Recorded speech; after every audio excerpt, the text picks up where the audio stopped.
Hello students, welcome to global institute of mathematics. मैं हिमांशु कुमार आप सबों के सामने मैथमेटिक्स का एक चैप्टर वेक्टर, जी हाँ, वेक्टर एनालिसिस आज हम लोग पढ़ेंगे। वेक्टर एनालिसिस पढ़ने से पहले हम लोग यह बात का डिस्कस कर लेते हैं कि वेक्टर एनालिसिस क्या है। वेक्टर एनालिसिस हालांकि आप लोग 11th में फिजिक्स में और क्लास 12th में मैथमेटिक्स में पढ़ना है और पार्ट 2 में भी मैथमेटिक्स में पढ़ना है। तो आज हम लोग जानते हैं वेक्टर एनालिसिस को।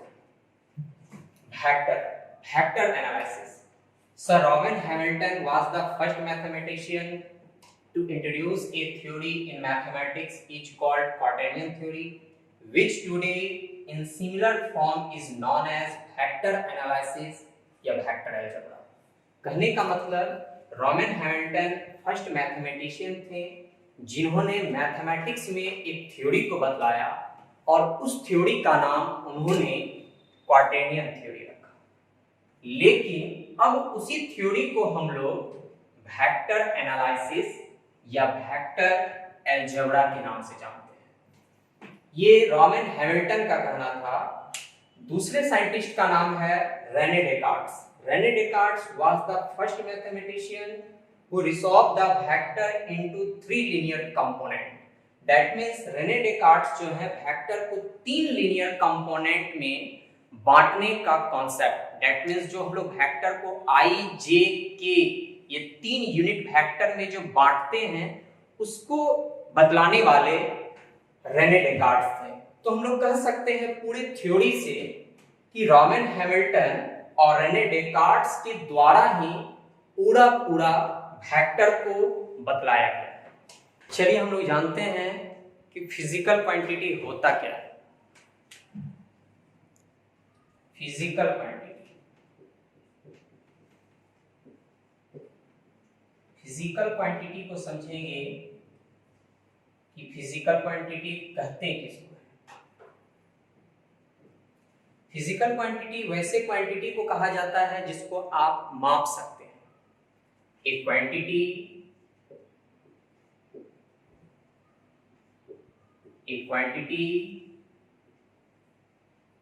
which can be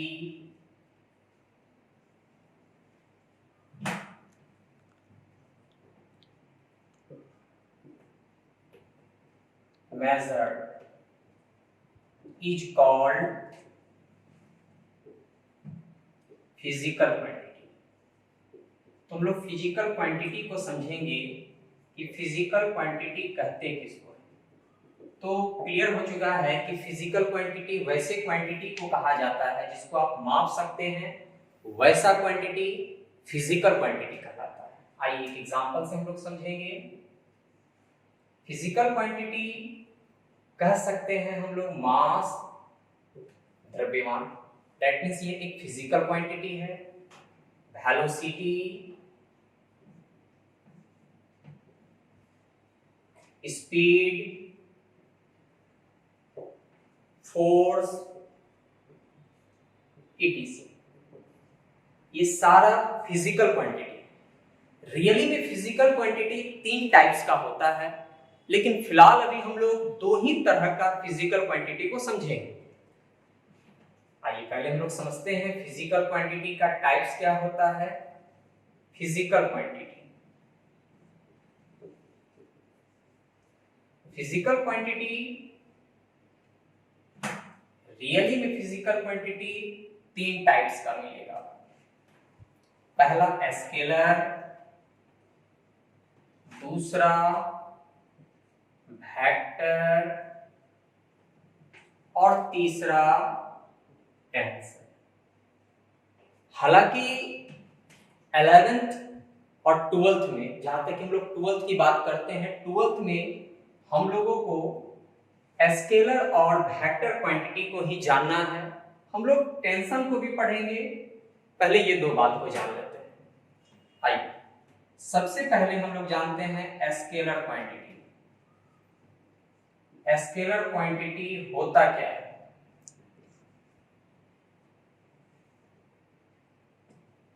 scalar quantity वैसे क्वांटिटी को कहते हैं जिसको जिसके पास केवल और केवल मैग्नीट्यूड होता है, डायरेक्शन नहीं होगा, केवल और केवल मैग्नीट्यूड। तो हम लोग इसका डिफिनेशन बना सकते हैं, ए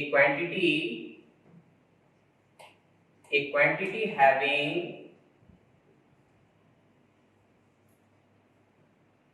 only magnitude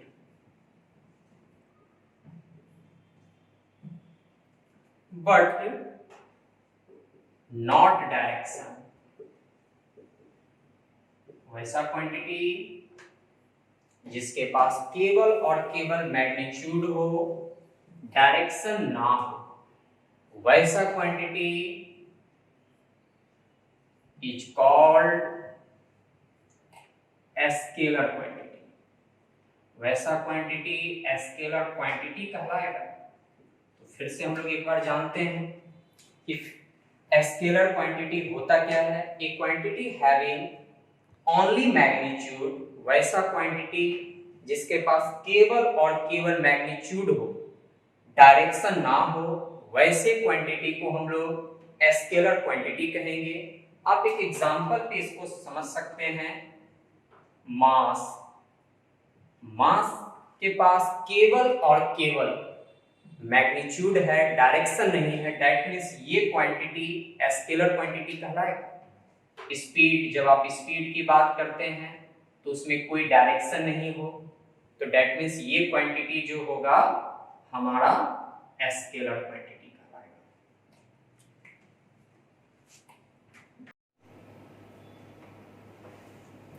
तो अब हम लोग पढ़ेंगे वेक्टर क्वांटिटी को। वेक्टर क्वांटिटी होता क्या है, अब हम लोग वह चीज को समझेंगे। आइए, वेक्टर क्वांटिटी।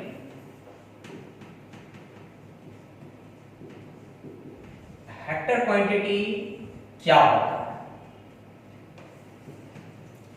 वेक्टर क्वांटिटी वैसे क्वांटिटी को कहते हैं जिसके पास दोनों मैग्नीट्यूड भी हो, डायरेक्शन भी हो, और साथ ही साथ वो ट्रायंगल लॉ ऑफ एडिशन को होल्ड करता हो, तो वैसा क्वांटिटी वेक्टर क्वांटिटी कहलाएगा।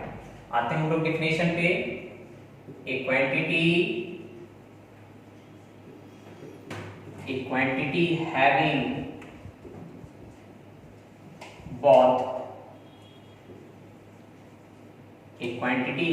both magnitude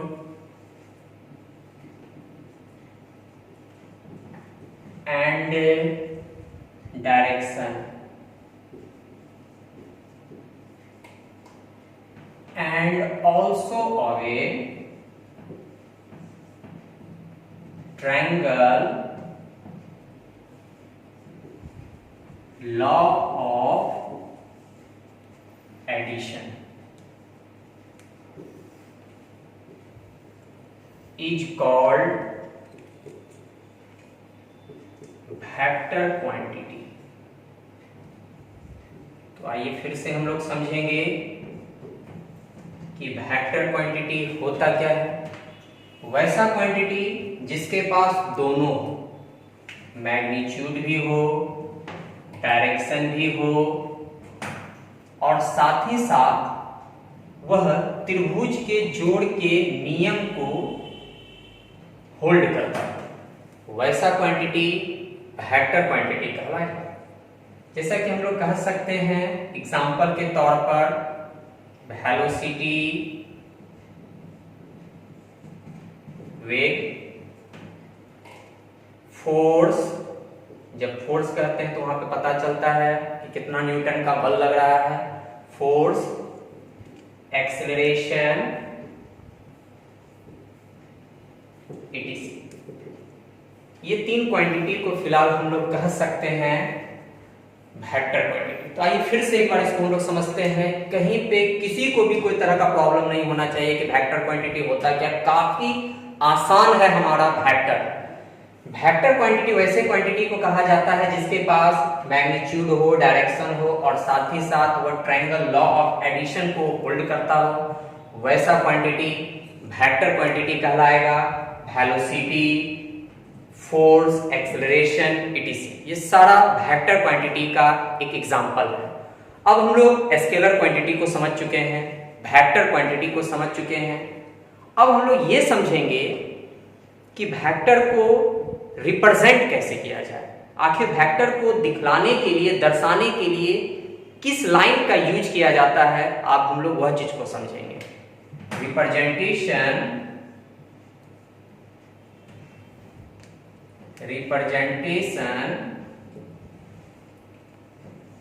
of A vector. कोई एक वेक्टर है, उस वेक्टर को रिप्रेजेंट कैसे किया जाए, कैसे दर्शाया जाए, हम लोग यह जानेंगे। तो याद रखना है इस बात को कि वेक्टर को रिप्रेजेंट करना काफी आसान है। तो हम लोग यह पहले पढ़ते हैं कि वेक्टर को रिप्रेजेंट करने के लिए आखिर कौन से लाइन का यूज किया जाता है। जब आप वेक्टर को रिप्रेजेंट करते हैं तो एक डायरेक्ट लाइन सेगमेंट का यूज किया जाता है, दैट मीन्स एक स्ट्रेट लाइन। उस स्ट्रेट लाइन के पास दोनों चीज होना चाहिए, दैट मीन्स यह एक लाइन है, स्ट्रेट लाइन, इस लाइन का नाम ए बी, यह एक वेक्टर। तो फिर से हम बता दें कि जब भी आप वेक्टर को दर्शाते हैं तो वेक्टर को दर्शाने के लिए एक डायरेक्ट लाइन सेगमेंट का यूज किया जाता है, दैट मीन्स आप एक लाइन में बोल सकते हैं कि एक स्ट्रेट लाइन। एक स्ट्रेट लाइन से वेक्टर को रिप्रेजेंट करेंगे। इस लाइन के पास मैग्नीट्यूड भी होना चाहिए और साथ ही साथ डायरेक्शन भी होना चाहिए। तो डायरेक्शन पता है ए टू बी, हम कह सकते हैं डायरेक्शन, हम लोग कह सकते हैं ए टू बी। मैग्नीट्यूड ए और बी के बीच का कोई ना कोई डिस्टेंस होगा। तो इस लाइन के पास दोनों चीज होगा, मैग्नीट्यूड भी होगा, डायरेक्शन भी होगा। लेकिन एक बात याद रहे कि सर जब आप वेक्टर को रिप्रेजेंट करते हैं तो एक डायरेक्ट लाइन सेगमेंट का यूज करेंगे, कोई कर्व लाइन का यूज नहीं करेंगे। तो आप कह सकते हैं जैसे कि ये कोई कर्व लाइन, तो यह यदि आप कोई कर्व है तो यह आपका वेक्टर नहीं होगा, ये गलत है, दैट मींस ये रॉन्ग, ये सही है। इस लाइन के पास दोनों चीज है। तो हम कह सकते हैं जैसे कि यह पहला पॉइंट हो गया हमारा इनिशियल पॉइंट, प्रारंभिक बिंदु, और यह पॉइंट को हम लोग कहेंगे टर्मिनल। यह पॉइंट को हम लोग कहेंगे टर्मिनल। तो जब भी आप वेक्टर को दर्शाएंगे तो एक डायरेक्ट लाइन सेगमेंट का यूज होगा। उस लाइन के पास दोनों चीज होना चाहिए, मैग्नीट्यूड भी, डायरेक्शन भी।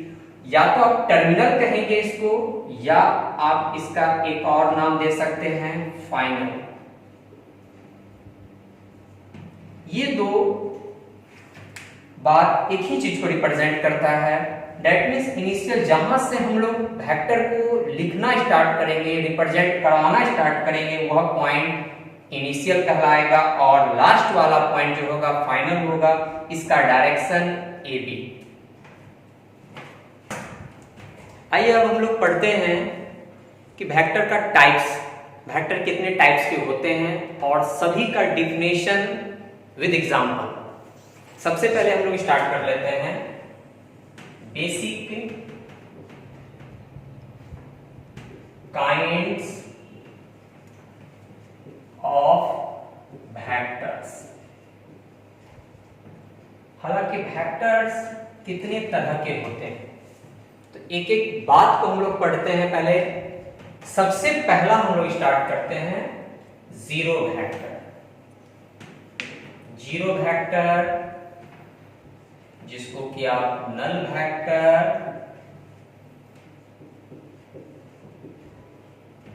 या इसको आप improper,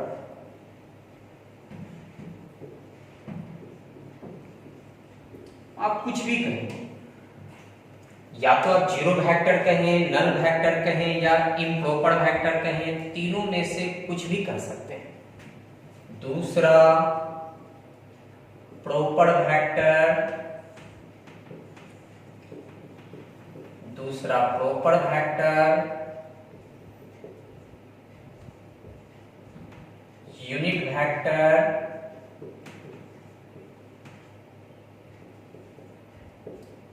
like vector,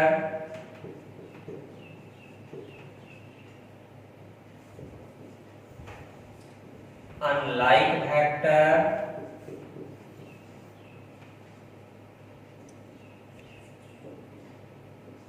equal vector,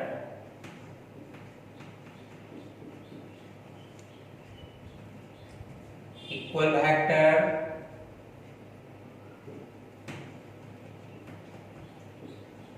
parallel vector,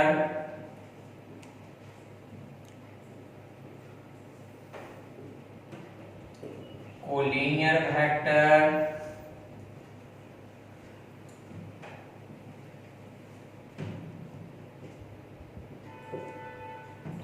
co-initial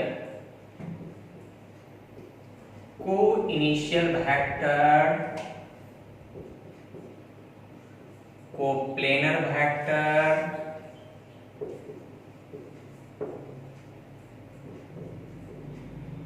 non coplanar vector. हालांकि अभी 2-3 वेक्टर और भी है पढ़ना, तो उससे पहले हम लोग यह सब वेक्टर को जानेंगे। सबसे पहले हम लोग जानेंगे जीरो वेक्टर क्या होता है, प्रॉपर वेक्टर क्या होता है, unit vector, like vector, unlike vector, equal vector,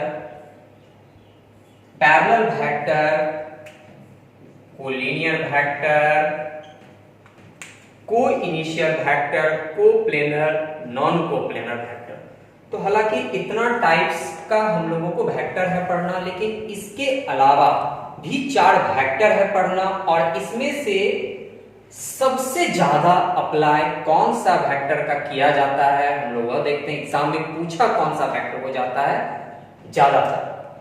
हम लोग सबसे पहले टिक लगाते हैं यूनिट वेक्टर, काफी ज्यादा अप्लाई है, इक्वल वेक्टर, पैरेलल, कोलिनियर। हालांकि ये दोनों का एक ही डिफिनेशन होगा।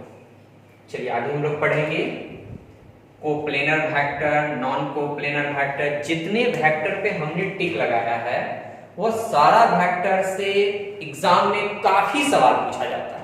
तो सबसे पहले हम लोग आज पढ़ लेते हैं हालांकि जीरो वेक्टर होता क्या है।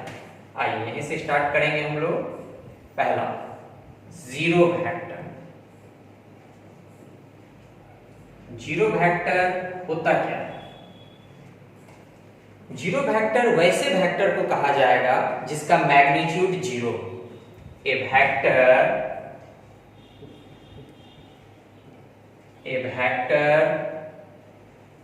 whose magnitude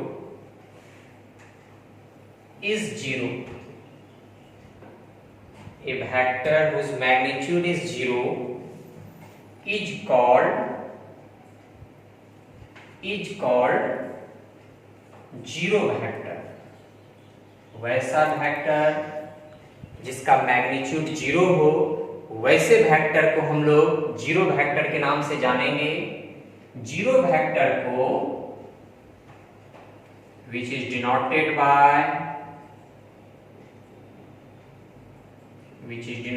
by zero. That means ये हमारा जीरो वेक्टर को रिप्रेजेंट करता है। या आप ए डबल नाम सेम लेटर ए, जैसे कि आप लोग जान रहे हैं, अभी हम लोग ने पढ़ा है वेक्टर ए बी, तो ये इसका इनिशियल पॉइंट, ये टर्मिनल, और हम लिखे हैं यहाँ ए।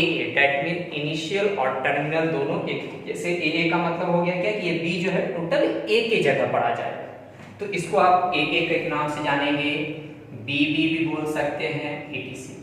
तो क्लियर हो चुका है हम लोगों का कि जीरो वेक्टर होता क्या है।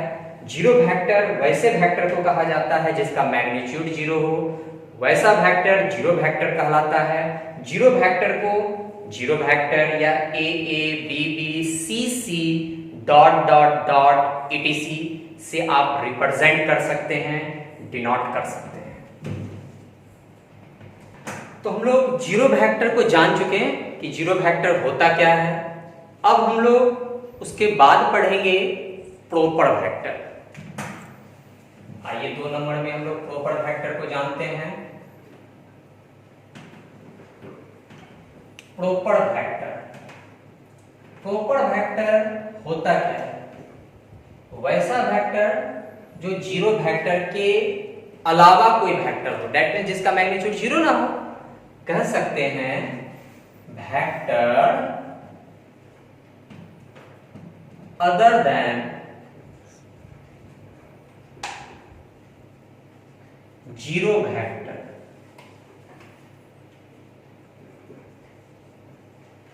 is called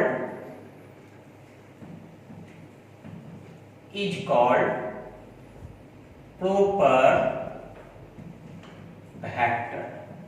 मतलब वैसा वेक्टर जो जीरो वेक्टर के अलावा कोई दूसरा वेक्टर हो, जेड तो आप एक लाइन में कह सकते हैं जिसका मैग्नीट्यूड जीरो ना हो, वैसा वेक्टर प्रॉपर वेक्टर कहलाता है।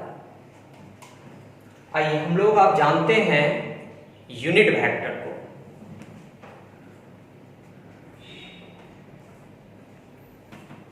Unit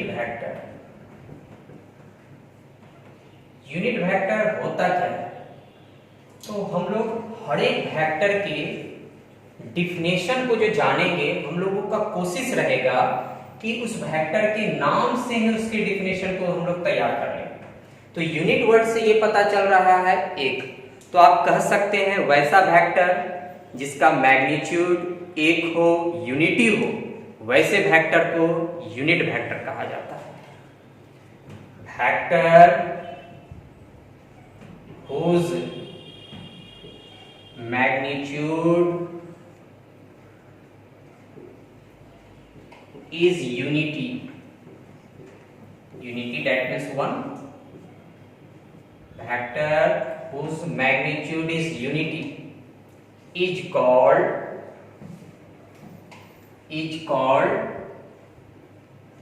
unit vector।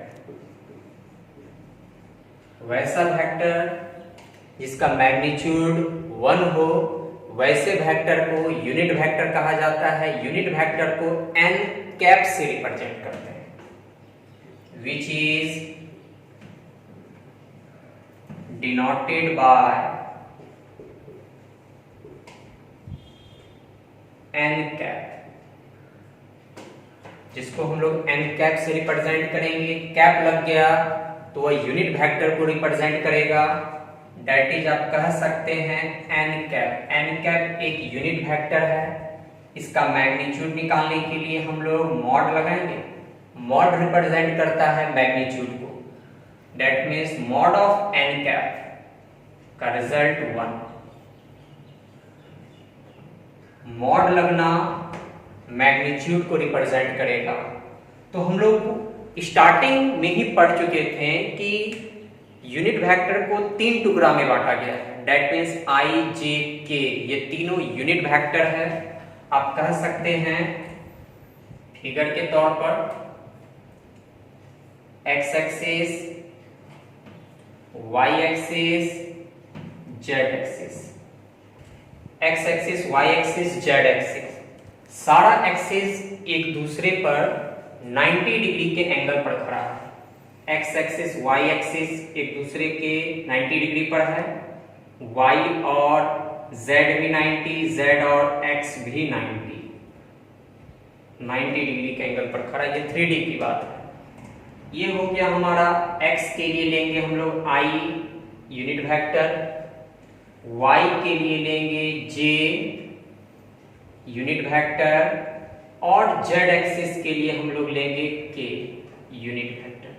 ये सारा यूनिट वेक्टर है। कहीं भी आपको i, j, k ये तीन वेक्टर दिख रहा है तो इसका मतलब है कि वह यूनिट वेक्टर को बतलाता है। तो अब हम लोग ये भी पहले एक बात को और जान लें एक रिमार्क के तौर पर। सबसे पहले आप ये समझ लें मॉड ऑफ i कैप, या तो आप i कैप लिखें। i यूनिट वेक्टर को रिप्रेजेंट करता है, कैप रिप्रेजेंट करता है मैग्नीट्यूड को। तो मॉड ऑफ i कैप बोले या फिर मॉड ऑफ वेक्टर i बोले, दोनों एक ही।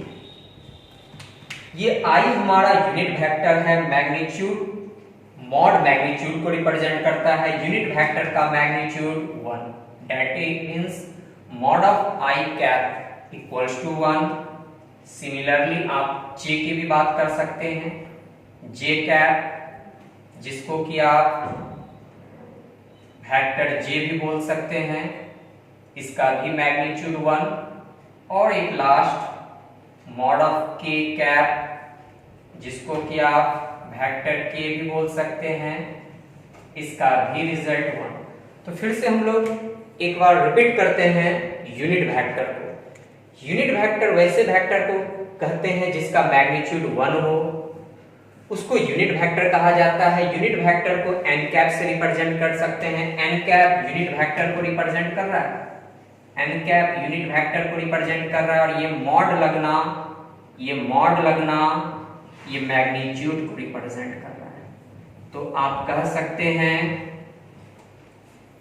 सकते हैं ये हमारा यूनिट वेक्टर है, ये हमारा यूनिट वेक्टर है, और उस यूनिट वेक्टर का मैग्नीट्यूड निकालने के लिए हम लोग मॉड का इस्तेमाल किए। तो mod of n cap equals to 1, I J के तीनों यूनिट वेक्टर है, तीनों का जब आप मैग्नीट्यूड निकालोगे तो इसका रिजल्ट 1 होगा। अब हम लोग इससे एक एग्जांपल को बनाएंगे। तो वेक्टर आर कैप का फॉर्मूला हम लोग पढ़े थे, दिया हुआ वेक्टर और उसी वेक्टर का मैग्नीट्यूड। दिया हुआ vector that means vector R का वैल्यू 3i + 4j + 5 के जो हमने रखा, mod of vector R that means इसका रिजल्ट है 5√2। 5√2, इस 5√2 को हमने क्या किया, सभी में बांट दिया। तो आप कह सकते हैं, फिर एक एग्जांपल ले सकते हैं हम लोग कि ये हमारा यूनिट वेक्टर तैयार हो गया। आप 5 से 5 को कैंसिल कर सकते हैं और इसका एक फाइनल रिजल्ट भी दे सकते हैं। यदि हम लोग एक और एग्जांपल को जाने तो और बेटर रहेगा। एक दूसरे एग्जांपल को हम लोग समझते हैं। सपोज कर ले कि कोई वेक्टर आर दिया हुआ है, इसका रिजल्ट है i + j + k, ये हमारा एक वेक्टर है।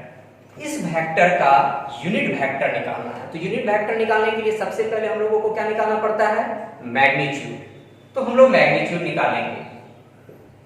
तो हम लोग सबसे पहले मैग्नीट्यूड निकालेंगे। Magnitude that means root under i के कोएफिशिएंट का स्क्वायर। तो पता चल रहा है स्टूडेंट्स, i का कोएफिशिएंट यहाँ पे 1 है, तो 1 का स्क्वायर, j का कोएफिशिएंट भी 1 है, k का कोएफिशिएंट भी 1 है। तो ओवरऑल जब आप इसको कैलकुलेट करोगे तो इसका रिजल्ट हो रहा होगा 3√3। तो हम लोगों को फाइनली क्या निकालना है, unit vector that means vector R cap. तो वेक्टर आर कैप का हम लोग अभी फॉर्मूला पढ़े हैं, दिया हुआ वेक्टर बाय उसी वेक्टर का मैग्नीट्यूड। तो दिया हुआ वेक्टर का वैल्यू है हमारा i + j + k √3। आप इस √3 को तीनों में ब्रेक करेंगे। 1/√3, क्योंकि यहां पे 1 है, 1/√3i, यहां भी 1 है, 1/√3j, 1/√3k। तो हमारे ख्याल से कहीं भी आप लोगों को कोई दिक्कत नहीं होना चाहिए। ये हमारा यूनिट वेक्टर फाइनली निकल चुका है। तो यूनिट वेक्टर को हम लोग फिर से एक बार जान लें कि वैसा वेक्टर जिसका मैग्नीट्यूड 1 होता है, दैट मींस जब आप इसका मैग्नीट्यूड निकालोगे तो i के कोएफिशिएंट का स्क्वायर लगाओगे, j के कोएफिशिएंट का स्क्वायर लगाओगे, k के कोएफिशिएंट का स्क्वायर लगाओगे। इस तरह से काफी वेक्टर होगा जिससे कि आप उसका यूनिट वेक्टर को निकाल सकते हैं। तो अभी फिलहाल हम लोग ये 2 एग्जांपल को लिए हैं, और भी वीडियो में बहुत सारे एग्जांपल को लिया जाएगा। तो इस वीडियो में इतना ही। यदि गाइस आपको हमारा वीडियो अच्छा लगा हो तो हमारे इस वीडियो को लाइक करें और हमारे YouTube चैनल को जरूर सब्सक्राइब करें।